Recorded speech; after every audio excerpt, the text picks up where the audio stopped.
اعوذ باللہ من الشیطان الرجیم بسم اللہ الرحمن الرحیم السلام علیکم سامعین محترم، آج کی اس نشست میں ہم زیر تربیت اساتذہ سے کیے گئے خطاب اور ان کی 12 روزہ ورکشاپ کا خلاصہ آپ کے سامنے پیش کرنے کی جسارت کر رہے ہیں۔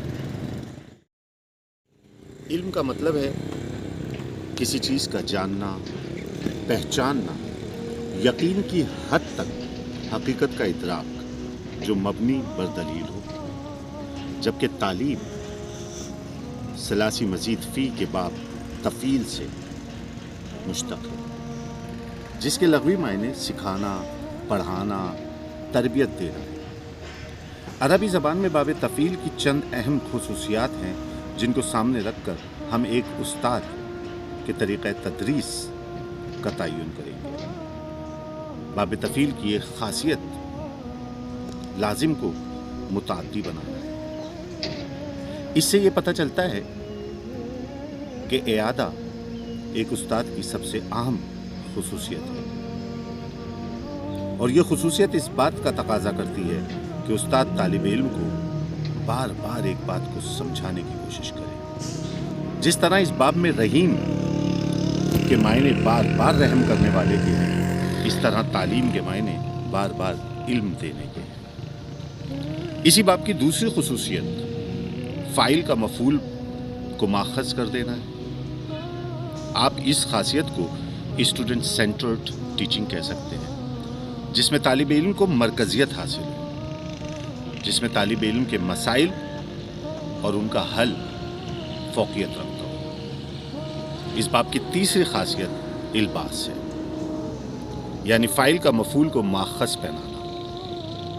اس سے یہ بات ثابت ہوتی ہے کہ تدریس کا عمل اس وقت تک مکمل نہیں ہو سکتا جب تک کہ فاعل یعنی استاد، مفعول یعنی شاگرد کو علم کا مکمل لبادہ نہ پہنا دے۔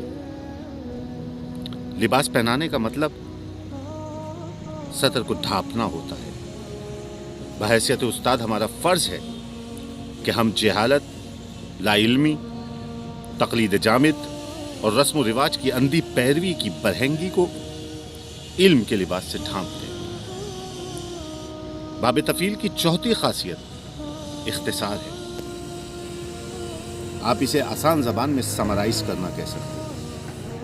یہ ایک ہائی لیول اسکل ہے جس میں استاد طالب علم کو ایک لمبے چوڑے مضمون کو اختصاراً اپنے الفاظ میں بیان کرنے کے قابل بناتا ہے۔ جس طرح اور یا لا الہ الا اللہ محمد رسول اللہ کی جگہ حلل کہہ دینا بظاہر بہت آسان لگتا ہے، لیکن اس مقام تک طالب علم کو لانے میں ایک استاد کی عمر صرف ہو جاتی ہے۔ اس باب میں خاصیت مبالغہ بھی شامل ہے، یعنی علم انتہائی درجے کا فراہم کرنا جو عقلاً اور عملاً ممکن ہو۔ یہاں پر انتہائی درجے کا تعین طالب علم کی عقلی اور علمی صلاحیت سے کیا جائے گا۔ اس باب کی ایک خاصیت موافقت بھی ہے۔ موافقت کا مطلب ہے کہ دوسرے ابواب کے ساتھ اس کا تعلق قائم کیا جائے، یا ان کو ان معنوں میں، کسی لفظ کو ان معنوں میں استعمال کیا جائے جو عام طور پر مجرد حالت میں ان معنوں میں استعمال نہیں ہوتے۔ یہ فنی مہارت جو استاد وسیع مطالعے اور دلچسپی اور لیسن پلاننگ اور کریکولم کو سامنے رکھ کر ہی حاصل کر سکتا ہے۔ یہ تو تھی لفظ تعلیم کی ترجمانی، اور اس حوالے سے استاد کی ذمہ داری۔